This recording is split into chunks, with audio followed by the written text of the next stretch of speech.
নমস্কার, আমি সুজিত স্যার। আপনাদের সকলকে স্বাগত জানাই আমার YouTube channel maths tricks by Sujit sir. তো আজকে আমরা অ্যাভারেজের থার্ড ভিডিওটা শুরু করব।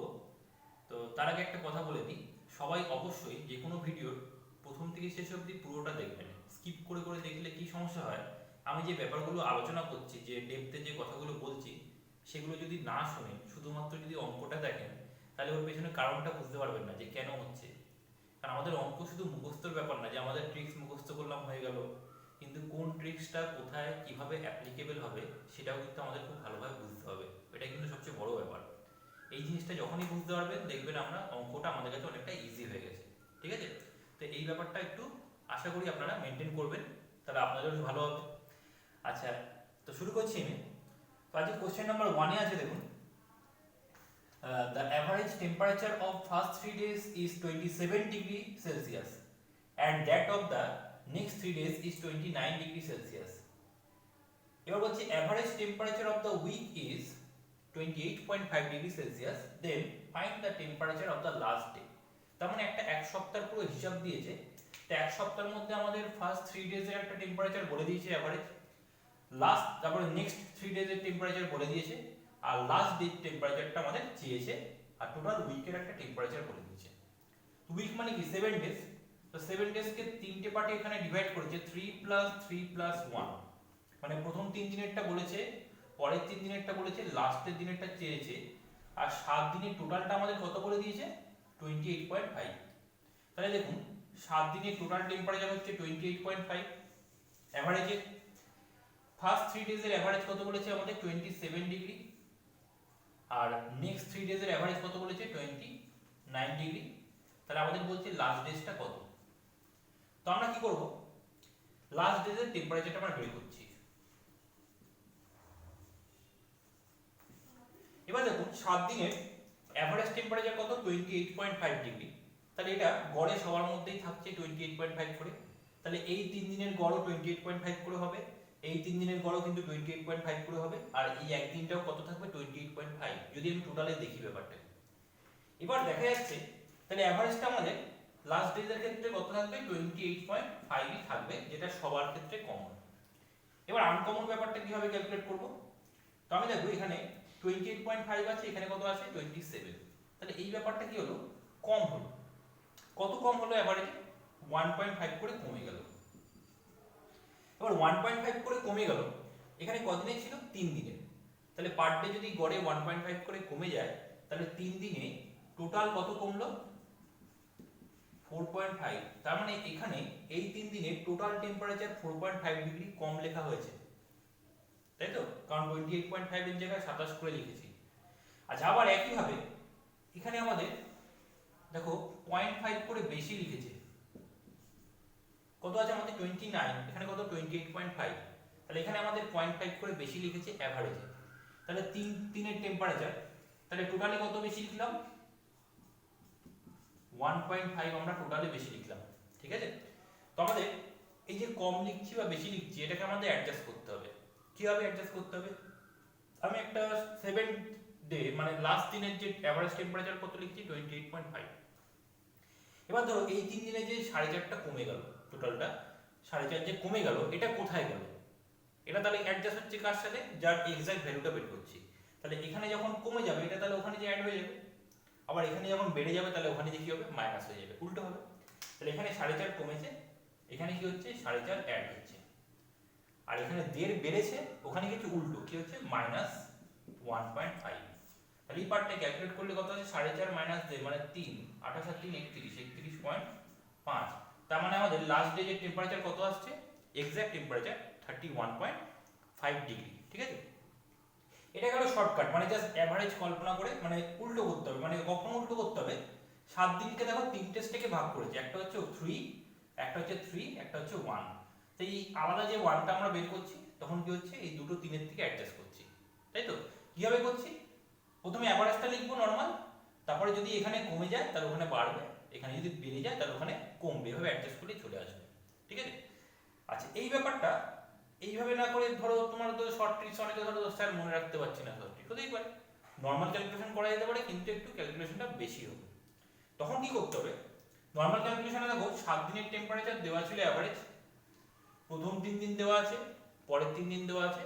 তাহলে আমি সপ্তম দিনটা কি করব, আমাদের 7 দিনের টেম্পারেচার ছিল 28.5 করে, তাহলে টোটাল কত আসছে 7 × 28.5, ঠিক আছে। আচ্ছা এখান থেকে আমরা বাদ দেবো কোনটা, এখান থেকে বাদ দেবো হচ্ছে প্রথম 3 দিন কত ছিল আমাদের 27 করে, তাহলে 3 × 27। আর কি করব, তারপরে 3 দিন কত ছিল 29 করে, তাহলে 3 × 29। এই পুরো 6 দিনের টেম্পারেচার টোটাল যদি 7 দিনের টেম্পারেচার থেকে বাদ দিয়ে দিই, আমরা কি পাবো ক্যালকুলেট করলে ওই লাস্ট ডেজের টেম্পারেচার কত আসবে 31.5। এটাও দেখবি ক্যালকুলেট করলে কত আসবে 31.5। তবে এখানে কি হচ্ছে, ব্যাপারটা অনেকটাই ক্যালকুলেটিভ হয়ে যাচ্ছে, ঠিক আছে। তো এইভাবে করতে গেলে দেখো ক্যালকুলেশন অনেক কম। বোঝা গেল এই একটা প্যাটার্ন। আচ্ছা এবার আমরা নেক্সট প্যাটার্নে যাব। তো নেক্সট দেখো কোশ্চেন নাম্বার 2। এখানে আগের মতোই কিন্তু একটু ব্যাপারটা ঘুরিয়ে দিয়েছে। তো কেমন ঘুরিয়ে দিয়েছে, বলছে যে অ্যাভারেজ অফ 17 নাম্বার ইজ 45। তাহলে 17 খানা নাম্বার আছে, তাদের অ্যাভারেজ কত 45। বলছি অ্যাভারেজ অফ ফার্স্ট 9, তাহলে ফার্স্ট 9 এদের অ্যাভারেজ কত 51। দ্যাট অফ লাস্ট 9, লাস্ট 9 এর অ্যাভারেজ কত 36। তো ফাইন্ড দ্য 9th নাম্বার। এবার দেখো ফার্স্ট 9 লাস্ট 9, তাহলে 9 9 18, একটা কি হলো বেশি হয়ে গেল। তো ব্যাপারটা কি, এইখানে আমরা 1 নম্বর সংখ্যা থেকে, মানে এপাশে আমাদের 8টা নাম্বার আছে, এপাশে 8টা নাম্বার আছে, মাঝখানে একটা নাম্বার আছে, তাহলে 8 8 16 এর 17 হয়। এবার দেখো এখানে কি হচ্ছে, প্রথম 9 মানে 8 এর সাথে এই নাম্বারটাকে ধরা হচ্ছে, লাস্ট 9 মানে এই 8 এর সাথে এই নাম্বারটাকে ধরা হচ্ছে। তাহলে এই নাম্বারটাকে আমাদের কবার ধরা হলো, দুবার ধরা হলো। আগের অঙ্কটা কিন্তু এটা ছিল না, দুটো আলাদা আলাদা ছিল, একটা কিন্তু সেপারেট ছিল, ওই পার্টটা আমরা বের করেছিলাম। কিন্তু এখানে দেখো এই নাম্বারটা আমাদের কি হলো, দুবার চলে আসলো, ঠিক আছে। তো এই নাম্বারটা কত নম্বর সংখ্যা, 8 এর পরে 9 নম্বর সংখ্যা, তাহলে মিডলের নাম্বারটাই হচ্ছে 9th নাম্বার।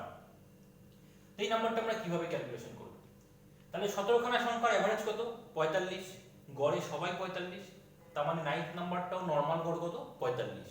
আমি প্রথমে নরমাল গড়টা বসালাম।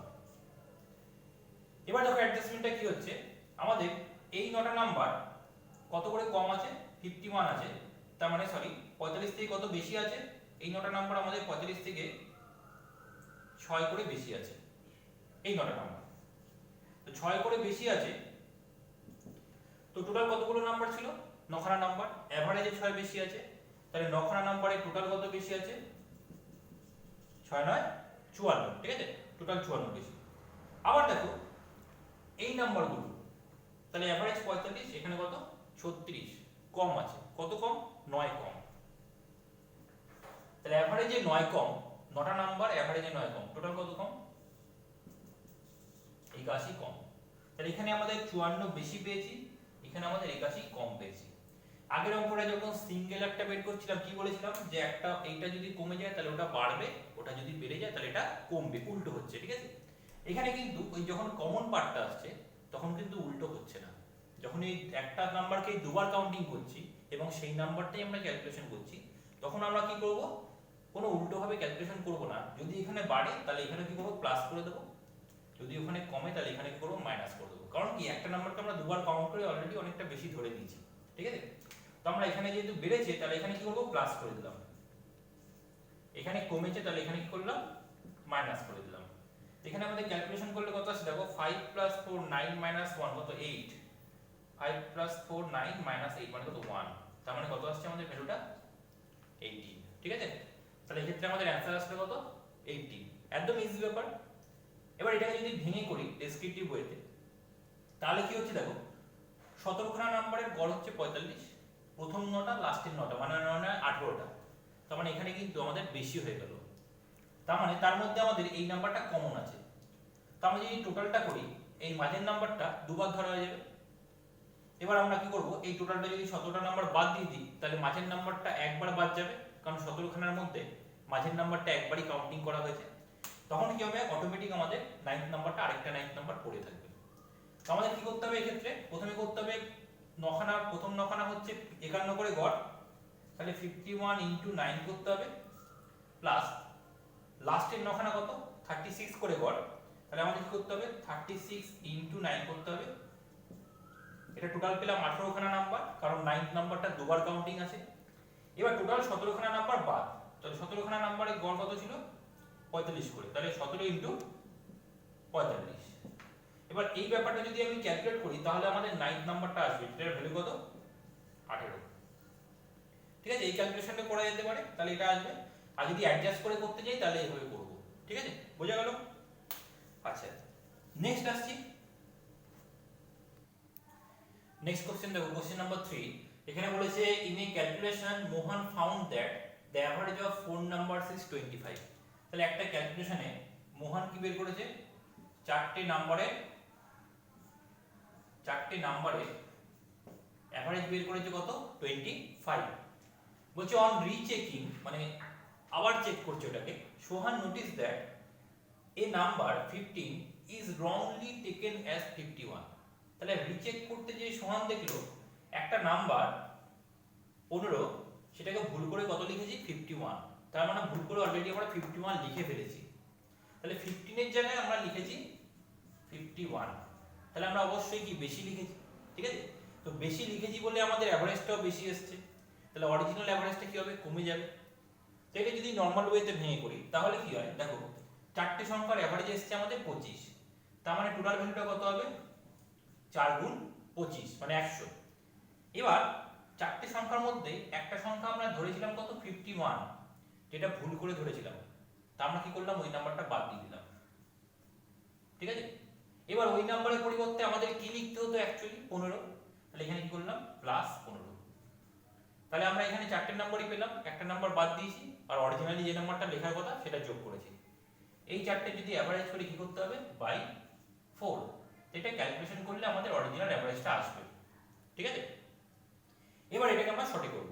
কিভাবে শর্ট করব দেখো, নরমাল ব্যাপার, চারটে নাম্বারের 15 এর জায়গায় আমরা ভুল করে কত লিখেছিলাম 51, তবে কতটা এক্সট্রা আছে, এক্সট্রা কত আছে 36, তাই তো? তাহলে টোটাল এক্সট্রা আছে আমাদের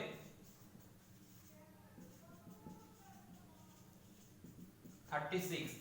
তাহলে এভারেজে কতটা এক্সট্রা আছে, কটা নাম্বারের এভারেজ চারটে নাম্বার, তাহলে এভারেজে কতটা এক্সট্রা আছে, এভারেজে 9 এক্সট্রা আছে। তাহলে যদি অরিজিনালি আমি 15 লিখতাম তাহলে এই 9 এক্সট্রাটা আসতো না, আমরা ভুল করে এভারেজটা পেয়েছিলাম কত 25। অরিজিনালি তাহলে কি হতো 9 এক্সট্রাটা এভারেজে আসতো না, 9 কমে যেত। তাহলে আমাদের অরিজিনাল এভারেজটা কত আসছে 25 মাইনাস 9। তাহলে আমরা কি করব এই ক্ষেত্রে, এই নাম্বার দিয়ে এগুলো না গুণ করার দরকার নেই, আবার প্লাস মাইনাস করার দরকার নেই। আমরা জাস্ট দেখব যে নাম্বারটা ভুল করেছে সে ভুল করে বেশি লিখেছে না কম লিখেছে। যদি ভুল করে বেশি লিখে ফেলে তাহলে অরিজিনাল নাম্বারটা কি হবে কমে যাবে, ভুল করে যদি কম লিখে ফেলে অরিজিনাল নাম্বারটা বেড়ে যাবে। তা আমরা দেখলাম ভুল করে বেশি লিখেছে কত 36, টোটালে বেশি লিখেছে 36, চারটে নাম্বার ছিল, তাহলে এভারেজে কত 9 বেশি লিখেছে। তাহলে এভারেজে 9 বেশি লিখেছে, অরিজিনালি কি হবে এভারেজটা 9 কমে যাবে। তাহলে আমাদের অরিজিনাল এভারেজটা 25 থেকে 9 কমে যায় কত হয়ে যাচ্ছে 16। একদম সিম্পল ব্যাপার, এইভাবে লজিক্যালি মনে রাখবো। ঠিক আছে, আচ্ছা নেক্সট অঙ্কে আসছি। তারপর নেক্সট কোশ্চেন, এখানে বলছে ক্রিকেটার হ্যাজ কমপ্লিটেড 10 ইনিংস। তাহলে একজন ক্রিকেটার 10টা ইনিংস কমপ্লিট করেছে and his average is 21.5 runs. তাহলে এভারেজ কত আছে 21.5। তাহলে 10 ইনিংসের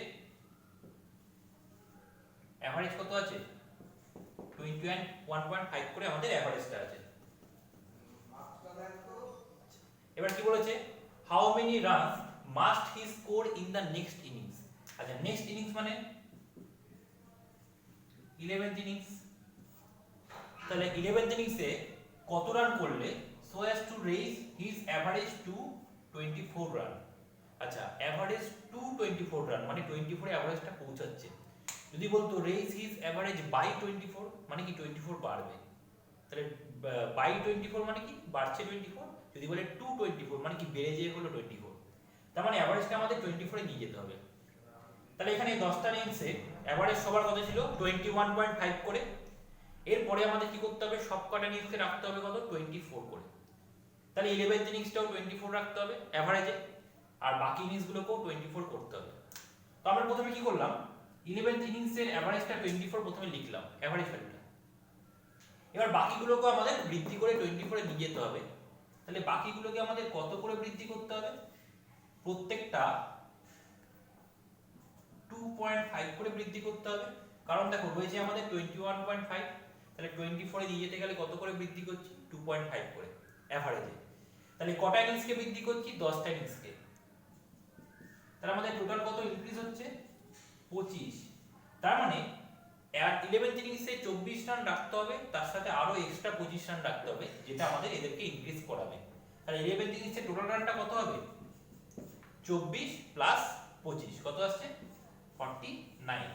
তাহলে 11th ইনিংসে আমাদের টোটাল রানটা করতে হবে কত? 49। ঠিক আছে, বোঝা গেল ব্যাপারটা? এভাবে আমাদের অ্যাডজাস্ট করতে হয়। আচ্ছা, এবার তাহলে আমরা নেক্সট অঙ্কটা আসছি। দেখো নেক্সট কোশ্চেনে কি আছে, বলছে batsman in his 19th innings missed a century by 2 runs. তাহলে একজন ব্যাটসম্যান তার 19তম ইনিংসে 2 রানের জন্য সেঞ্চুরি করতে পারেনি, মানে কত রান করেছে? 98 রান। বলছে and there by increases his average by 3 runs. এবার কি হলো? তার এভারেজটা 3 রান বেড়ে গেল। আচ্ছা, এভারেজ কার বাড়বে? যাদের একটা এভারেজ ছিল। তাহলে এভারেজ কটা ইনিংসে ছিল আগে? 19 নম্বর ইনিংসটা তো সবে খেলেছি আমরা, তাহলে আগে কটা ইনিংস ছিল? 18 খানা। তাদের এভারেজ 3 রান করে বেড়ে যাচ্ছে। ঠিক আছে, এবার বলছে what is his average after 19th innings. তার মানে 19তম ইনিংসের পরের এভারেজটা কত? তো আমাদের দেখো 18th ইনিংসের 18 খানা ইনিংসের এভারেজ ধরো ছিল x, 19টা ইনিংসের এভারেজ কত হয়ে গেছে? কত বেড়েছে বলছে? 3 বেড়েছে। তাহলে x 3। এটা প্রথমে আমি ডেসক্রিপটিভ ওয়েতে করিয়ে দিচ্ছি, তারপরে আমি শর্টকাটে যাব। শর্টকাটটা এক লাইনে হয়ে যাবে, ডেসক্রিপটিভ ব্যাপারটা আগে বুঝে নিই। তাহলে 18টা ইনিংসের গড়টা ধরলাম x, আর 19 নম্বর ইনিংসের গড়টা কি বলছে? 3 বেড়ে গেছে, তাহলে x 3। আচ্ছা, 18টা ইনিংসের মোট রান কত হবে? তাহলে 18x, তাই তো? গড় যদি x হয়, টোটাল রান কত? 18x। এবার এর মধ্যে 19 নম্বর ইনিংসের রানটা অ্যাড করে দিলাম, কত আসছে? 98। কারণ 19 নম্বর ইনিংসে কত রান করেছে? 2 রান কম, সেঞ্চুরির থেকে 2 রান কম, তাহলে 98। তাহলে 18টা ইনিংসের রান প্লাস 98 মানে 19 নম্বর ইনিংসের রান। টোটাল কটা ইনিংসের রান হয়ে গেল? 19 খানা। তা 19 খানা ইনিংসের রান আমি যদি 19 দিয়ে ভাগ করে দিই, তাহলে কি পাবো? এভারেজ পাবো 19টা ইনিংসে। সেই এভারেজটা আমাদের কত আছে? x 3। এটা যদি আমরা ক্যালকুলেশন করি, ক্রস গুণ করছি 19x 3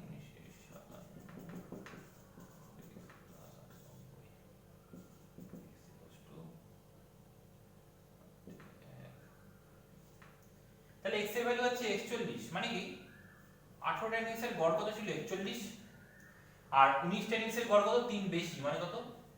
44। তাহলে আমাদের অ্যানসারটা কি চেয়েছিল? অ্যানসারটা বলেছিল 19 নম্বর ইনিংসের পরের গড়টা কত হবে, তাহলে অ্যানসার কত আসবে আমাদের? 44। ঠিক আছে, আচ্ছা এবার দেখো আমরা সঠিক কিভাবে করব। তো আমরা 19th ইনিংসের রানটা কত বলেছিল? 100 থেকে 2 কম, মানে 98 লিখলাম। এবার দেখো 19 ইনিংসে যেই 98 রান করলো, আগের ইনিংসগুলোর রান বলছে 3 করে গড়টা বেড়ে গেল। তাহলে ওই যে আগের ইনিংস বলতে কটা ইনিংস? 18টা ইনিংস, কারণ 19 ইনিংসটা সবে খেলেছি। তাহলে ওদের 3 করে যে বাড়লো, তাহলে টোটাল কত বাড়লো? 3 করে যদি 18টা ইনিংসে বাড়ে, কত বাড়ছে আমাদের? 3 18 কত বাড়লো? 54। এই যে টোটাল 54 বাড়লো, কটা ইনিংসের বাড়লো? 18টা ইনিংসের। কেন বাড়লো? আমি আগের ক্লাসগুলোতে বলেছিলাম যে সংখ্যাটার ভ্যালু বেশি সে যদি আসে, তাহলে বাকিদের এভারেজ বেড়ে যায়। যে সংখ্যাটার ভ্যালু কম সে যদি আসে, তাহলে বাকিদের এভারেজ কমে যায়। তাহলে 19 নম্বর ইনিংসটা আসার জন্য বাকিদের এভারেজ বেড়েছে, ওই জন্য এর ভ্যালুটা বেশি। তো বাকিদের এভারেজটা কিভাবে বেড়েছে? এই নিশ্চয়ই 3 রান করে সবাইকে দিচ্ছে, 3 রান করে দিচ্ছে। কারণ কি? সবার যখন আমরা এভারেজটা বের করব, সবাইকে হবে ইকুয়াল হবে। এবার ইকুয়াল হওয়ার জন্য আমরা কি করছি? যার ভ্যালু কম আছে তাকে একটু কিছুটা দিয়ে দিলাম, করে তার সাথে আমি ইকুয়াল হলাম। ঠিক আছে, তো আমি 18 করে 3 করে 18 জনকে দিয়ে দিলাম। কত দিলাম? 54। কেন দিলাম? যাতে আমি এভারেজে তাদের সাথে সমান হতে পারি। যেই বাদ দিয়ে দিলাম, কত আসছে? তাহলে দেখো যখনই আমি এই 54 রান 18টা ইনিংসকে দিয়ে দিলাম, আমার জন্য এভারেজ কত পড়ে থাকলো? 44। তাহলে এটাই হচ্ছে আমাদের 19 নম্বর ইনিংসের পরে এভারেজ। সিম্পল ব্যাপার। কি করবে? যে ইনিংসটার লাস্ট এভারেজ চেয়েছে সেটা ভ্যালুটা বসাবে, নর্মাল ভ্যালুটা এক্সাক্ট। এবার ওটা আসার জন্য বাকিদের বেড়েছে না কমেছে, যদি বাড়ে তাহলে এখান থেকে যাবে, তার মানে এই ভ্যালুটা কমে যাবে। যদি বাকিদের কমে তাহলে এখানে বাড়বে, উল্টো হবে, ঠিক আছে। তো আমি এখানে দেখছি 18টা ইনিংসে 3 করে বেড়েছে, মানে 3 18 54। এখান থেকে আমরা কি করলাম 54 বাদ দিয়ে দিলাম, তাহলে এক্সাক্ট এখনকার এভারেজ কত 19টা ইনিংসে 44, ঠিক আছে। তাহলে অ্যানসার হচ্ছে আমাদের 44। তো এইভাবে করা যেতে পারে ইজিলি, অথবা এইভাবেও করা যেতে পারে। নেক্সট আসছি, তো নেক্সট দেখো কোশ্চেন নাম্বার 6 এ কি আছে, the average of marks obtained by 120 candidates in a certain exam হচ্ছে 35, if the average of passed and failed candidate কত 39 and 15 respectively, তাহলে what is the number of passed candidates। আজ এখানে দেখো, এখানে আমরা যে প্রসেসটা অ্যাপ্লাই করব সেটা হচ্ছে অ্যালিগেশন। এখানে অ্যালিগেশন দিয়ে তাড়াতাড়ি হবে, আর অ্যালিগেশন ব্যাপারটা একটু বুঝে নিই কিভাবে অ্যাপ্লাই করা যায়। তো অ্যালিগেশন হচ্ছে বিভিন্ন রকমের কিছু বস্তুর মধ্যে আমরা মিক্সচার করি। তো মিক্সচারটা কি হবে, ইউনিটগুলো সমান রেখে করতে হবে, মানে একটা অ্যাভারেজ ভ্যালুকে সমান রেখে করতে হবে। যেমন ধরো যদি আমরা দেখি দু রকম স্পিড আছে, তো স্পিড মানে হচ্ছে কি ডিসটেন্স বাই টাইম, তাই তো, স্পিড মানে কি ডিসটেন্স বাই টাইম। তাহলে এখানে ইউনিটটা কি টাইম। কেন, ধরো স্পিড বলছে 50 কিলোমিটার পার আওয়ার, মানে কি পার ঘন্টায় কতটা যায় 50 কিলোমিটার। তো আমরা আবার বলছে 70 কিলোমিটার পার আওয়ার, মানে পার ঘন্টায় কত যায় 70 কিলোমিটার, মানে পার আওয়ারে কতটা যাচ্ছে। তাহলে ইউনিট কি আছে 1 আওয়ার। তো আমরা যখন অ্যালিগেশন করব আমাদের রেশিওটা কিসের আসবে, আমরা যেই ইউনিটের উপর বেস করে করব তারই পরিমাণের অনুপাতটা আসবে। তাহলে রেশিওটা কি আসবে, নাম্বার অফ আওয়ার হতে পারে, অথবা নাম্বার অফ মিনিট, মানে যেরকম দেওয়া থাকবে, ঠিক আছে। আবার দেখো বলছে, যদি বলছে আমাদের ভ্যালু বলছে, মানে প্রাইস, ভ্যালু বা প্রাইস, তাহলে প্রাইসটা কি হচ্ছে, ধরো চালের দাম বলেছে, তো চালের দাম আমাকে যদি বলে পার কেজির দাম কত বলতে হবে, 1 কেজি চালের দাম কত, গড়ে 1 কেজি চালের দাম কত, তার মানে এভারেজে 1 কেজি চালের দাম। তাহলে কার উপর হচ্ছে এভারেজটা আমাদের পার কেজি, 1 কেজির উপর বেস করে করছি। তাহলে এখানে যখন আমরা রেশিও করব কি আসবে, নাম্বার অফ কেজি। আচ্ছা এবার আমরা আসছি এভারেজ মার্কস। এভারেজ মার্কস মানে কি, বিভিন্ন লোকে বিভিন্ন রকম নাম্বার পেয়েছে, কিন্তু এভারেজে মাথাপিছু কত আছে, মানে প্রত্যেকের গড় করা হয়েছে। তাহলে এভারেজ মার্কস মানে কি, মার্কস পার হেড। তাহলে এখানে কি ইউনিট কি আছে, পার হেড, মানে গড়ে একজনে কত করে পায়। তো এখানে আমাদের রেশিও করলে কি আসবে, নাম্বার অফ হেড। এই ব্যাপারটা আমাকে একটু বুঝতে হবে, আমাদের যে ইউনিটের উপর বেস করে অ্যালিগেশন হবে তারই পরিমাণের অনুপাতটা আসবে, ঠিক আছে। এবার নিয়মটা হচ্ছে দু রকম বস্তু দেওয়া থাকে আর একটা মিক্সচার দেওয়া থাকে। তো যে দু রকম বস্তু দেওয়া আছে দুপাশে থাকবে, মিশানোর পরে যেটা আসবে সেটা মাঝখানে থাকবে, এবং এই সবকটির একটা নির্দিষ্ট এভারেজ ভ্যালু থাকবে। সবার এভারেজ ভ্যালুটা কিন্তু সমান হতে হবে, মানে একটা কেজিতে আছে একটা গ্রামে আছে তাহলে কিন্তু হবে না, সবকটাকে একটা নির্দিষ্ট ইউনিটে নিয়ে যেতে হবে, ঠিক আছে। এই হলো অ্যালিগেশন। আর এটা কিভাবে অ্যাপ্লাই করব একটু দেখে নিই। আমাদের এখানে কি ছিল বলছে, এভারেজ অফ মার্কস, মানে এভারেজ মার্কস মানে কি, মার্কস পার হেড। তাহলে আমাদের রেশিওটা কিসের আসবে, তাহলে আমাদের রেশিওটা কিন্তু আসবে নাম্বার অফ হেডস যদি আমরা অ্যালিগেশন করি। আচ্ছা এভারেজ মার্কস কাদের আছে, কিছু ক্যান্ডিডেট পাস করেছে, কিছু ক্যান্ডিডেট ফেল করেছে। যারা পাস করেছে তাদের এভারেজ কত আছে 39, যারা ফেল করেছে তাদের এভারেজ কত আছে 15, ঠিক আছে। আচ্ছা সবার এভারেজ কত বলেছে 35, ওটা মাঝখানে রাখলাম। কি করব, এরকম কোনাকুনি জাস্ট বিয়োগ করে দেবো। তাই বিয়োগ করলে কত আসছে আমাদের দেখো 4, আর এটা কোনাকুনি ডিফারেন্স করলে কত আসছে আমাদের 20। এটা অনুপাত করে দিচ্ছি, কত আসছে 5:1। 5, তাহলে 5 জন যদি পাস করে থাকে তাহলে একজন তাহলে ফেল করেছে রেশিওতে, ঠিক আছে। তাহলে টোটাল কত হলো আমাদের 6 পার্ট, 5 আর 1 6, তাহলে 6 পার্ট মানে হচ্ছে টোটাল ক্যান্ডিডেট। টোটাল ক্যান্ডিডেট কত আছে 120 জন, 6 পার্ট মানে 120, তাহলে 1 পার্ট মানে কত হচ্ছে 20, তাহলে 1 পার্ট যদি 20 হয় 5 পার্ট কত 5 গুণ 20 100। তার মানে এখানে আমাদের পাস করলো কজন 100 জন, ফেল করলো কজন? 20 জন। চেয়েছিল কি what is the number of pass candidates, তাহলে টোটাল আমাদের পাস করছে কতজন? 100 জন। ঠিক আছে, বোঝা গেল ব্যাপারটা অ্যালিগেশন। আচ্ছা এরকম ভাবে আরেকটা অঙ্ক করব, যেটা খুব কঠিন অঙ্ক বলে সবাই, কিন্তু এই প্যাটার্নটা দেখো একদম ইজি হয়ে যাবে। তো আসছি আমরা নেক্সট অঙ্কে। তো নেক্সট আমরা আসছি কোশ্চেন নাম্বার 7 এ। দেখো এখানে বলেছে a man his bowling average is 12.4। আচ্ছা আগে বলে নি বোলিং এভারেজ ব্যাপারটা কি। তো বোলিং এভারেজ মানে হচ্ছে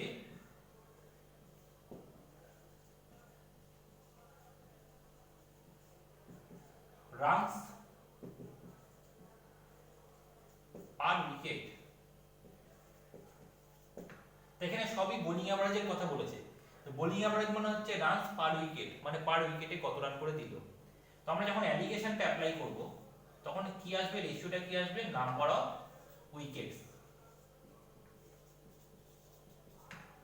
রেশিও কি আসবে, নাম্বার অফ উইকেটস। ঠিক আছে, তো এবার দেখো আমাদের বলছে এই man huge bowling average is 12.4, একজন ব্যক্তি যার বোলিং এভারেজ ছিল 12.4 টেক্স 5 উইকেটস ফর 26 রানস।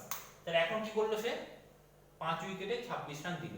মানে আগে যতগুলো ইনিংস খেলেছিল সেখানে তার বোলিং এভারেজ ছিল 12.4, এখন লাস্ট যে ম্যাচটা খেললো সেখানে 26 রানে কত উইকেট দিল, 5 উইকেট।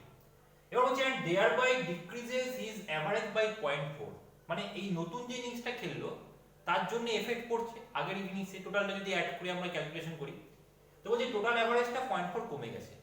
ঠিক আছে, এবার বলছে find the number of wickets taken by him before his last match.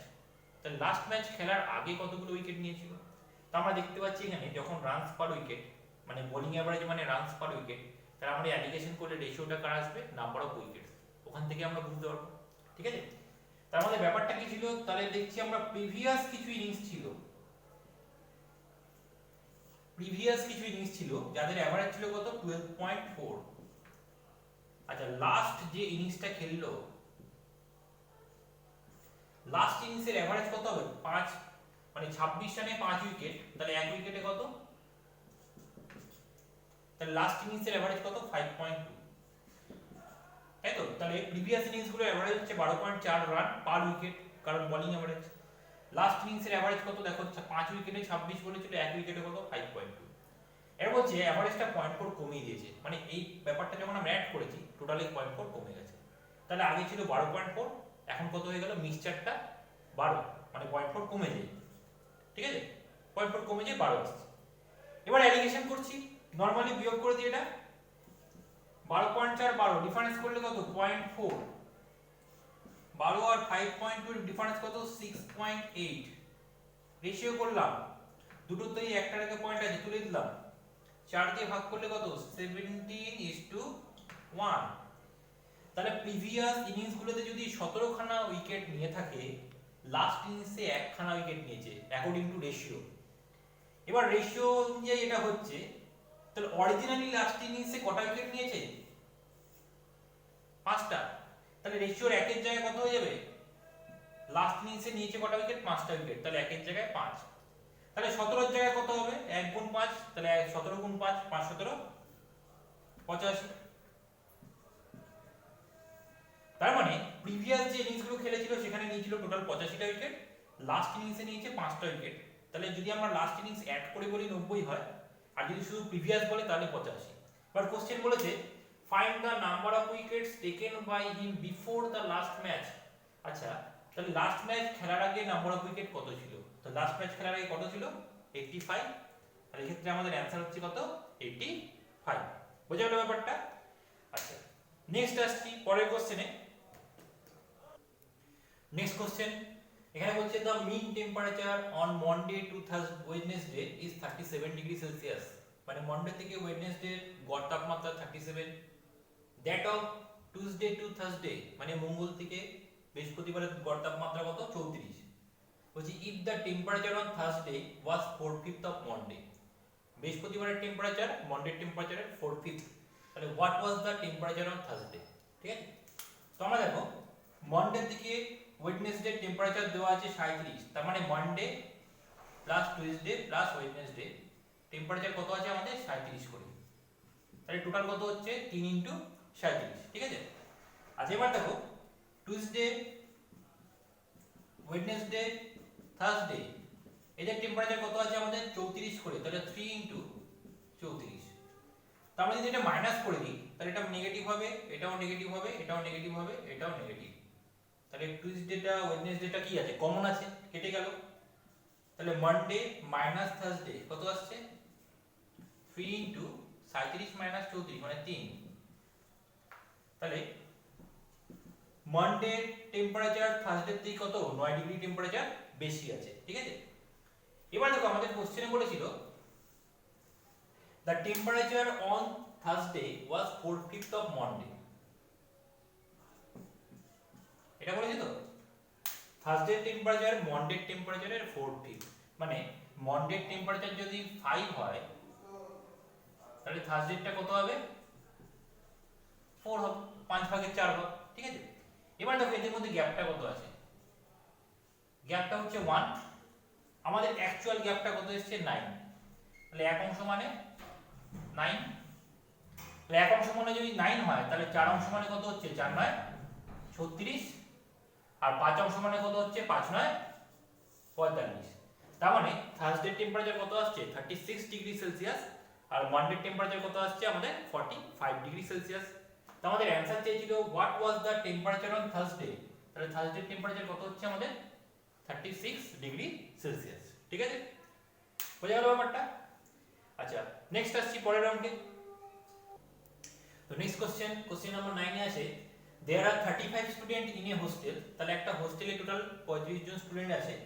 if the number of student increases by 7, মানে নাম্বার অফ স্টুডেন্ট কত 7 জন বেড়ে গেল, the expenses of the mess, মানে মেসের যে খরচটা increases by 42 per day, মানে মেসের খরচটা মানে টোটাল খরচটা 42 টাকা পার ডে বাড়ছে, while the average expenditure per head diminishes by 1, যেখানে গড় খরচটা মানে মাথা পিছু গড় খরচটা 1 টাকা করে কমে যাচ্ছে। তো বলছে find the original expenditure of the mess, তাহলে মেসের অরিজিনাল খরচটা কত, ঠিক আছে। আমরা তিনটে কোয়ান্টিটি আছে, দেখো নাম্বার অফ স্টুডেন্ট আছে, আর হচ্ছে এভারেজ এক্সপেন্ড আছে, আর একটা হচ্ছে মেসের যে খরচটা। তার মধ্যে প্রথমে নাম্বার অফ স্টুডেন্ট ছিল 35 জন, অ্যাকচুয়াল তাদের পার হেড খরচ কত আমরা জানি না, প্রথমে এক্স ধরেই করছি, তাহলে অ্যাকচুয়াল খরচটা হচ্ছে ধরে নিলাম পার হেড এক্স টাকা খরচ হয়, তাহলে 35 জন স্টুডেন্ট সবার জন্য এক্স টাকা খরচ হয়, তাহলে টোটাল খরচ কত হয় 35x, কারণ পার স্টুডেন্টের এভারেজটা আমরা যদি গুণ করে দিই তাহলে টোটাল মেসের খরচটা আসবে, তাহলে 35 জন স্টুডেন্ট প্রত্যেকের জন্য এক্স টাকা খরচ হয়, তাহলে টোটাল কত খরচ হচ্ছে আমাদের 25 টাকা। এবার বলছে number of student increase by 7, তাহলে নাম্বার অফ স্টুডেন্টটা 7 জন বেড়ে গেল, তাহলে কত হয়ে গেল 42। আর কি বলছে এভারেজ এক্সপেন্ডিচারটা কত বলেছে 1 কমে গেছে, তাহলে x - 1, আর টোটাল এক্সপেন্ডিচারটা কত হচ্ছে বলছে মেসের খরচটা 42 টাকা বেড়ে গেছে, তাহলে এটা কি হলো 42 টাকা বেড়ে গেল, ঠিক আছে।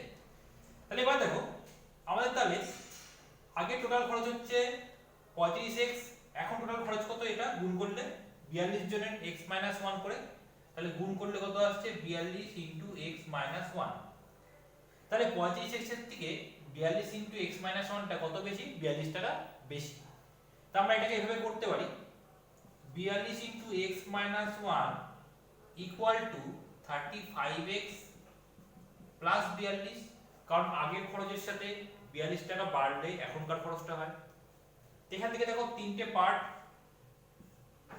এই তিনটে পার্টকে 7 দিয়ে কাটা যায়, 7 দিয়ে কাটলে কত, এটা 6, এটা 7 দিয়ে কাটলে কত 5, এটা 6, কত আসছে 6x - 6 সমান সমান কত 5x প্লাস 6, ক্যালকুলেট করলে কত আসছে 12, তাহলে আমাদের x এর ভ্যালু কত আসলো, x এর ভ্যালু আসলো 12। এবার কোশ্চেন বলেছিল find the original expenditure of the mess, তাহলে অরিজিনাল এক্সপেন্ডিচার কোনটা, কারণ এখানে দেখো কন্ডিশন বলেছিল যে এটা বাড়লে এটা বাড়বে, কিন্তু এটা কন্ডিশন, তাহলে অরিজিনাল এক্সপেন্ডিচার আমাদের হচ্ছে এই পার্টটা, ঠিক আছে 35x, তাহলে অরিজিনাল এক্সপেন্ডিচার কি হবে x এর ভ্যালু আমরা কত জানি 12, এর সাথে 12 গুণ করে দিলাম, তাহলে ক্যালকুলেট করলে কত আসছে আমাদের 420, তার মানে মেসের অরিজিনাল খরচটা তাহলে টোটাল কত আসছে আমাদের 420, ঠিক আছে? বোঝা গেল ব্যাপারটা? তাহলে অ্যাভারেজ আপাতত এইটুকুই থাকলো, কারণ এরপর অন্যান্য চ্যাপ্টারগুলো আমি করাবো আস্তে আস্তে, পরে আবার অ্যাডভান্স লেভেল যখন সিজিএল এর এক্সাম সামনে থাকবে সেগুলো করাবো। তো ভিডিওটা কেমন লাগলো অবশ্যই কমেন্ট করে জানাবে সবাই, আর ভালো লাগলে অবশ্যই বন্ধুদের সাথে লাইক এবং শেয়ার করো, যাতে বন্ধুরা ব্যাপারটা সবাই বুঝতে পারে, ব্যাপারটা সবাই এনজয় করতে পারে, সবাই যাতে শিখতে পারে, ঠিক আছে? আর এরকম বিভিন্ন ভিডিও আরও দেখার জন্য যারা এখনও চ্যানেলটিকে সাবস্ক্রাইব করোনি অবশ্যই সাবস্ক্রাইব করে নাও, করে নেওয়ার পরে বেল আইকনে ক্লিক করবে এবং অল নোটিফিকেশন অন করে দেবে, তাহলে যখনই আমি ভিডিও পাবলিশ করব সবার আগে তোমাদের কাছে নোটিফিকেশন পৌঁছে যাবে, ঠিক আছে? ধন্যবাদ।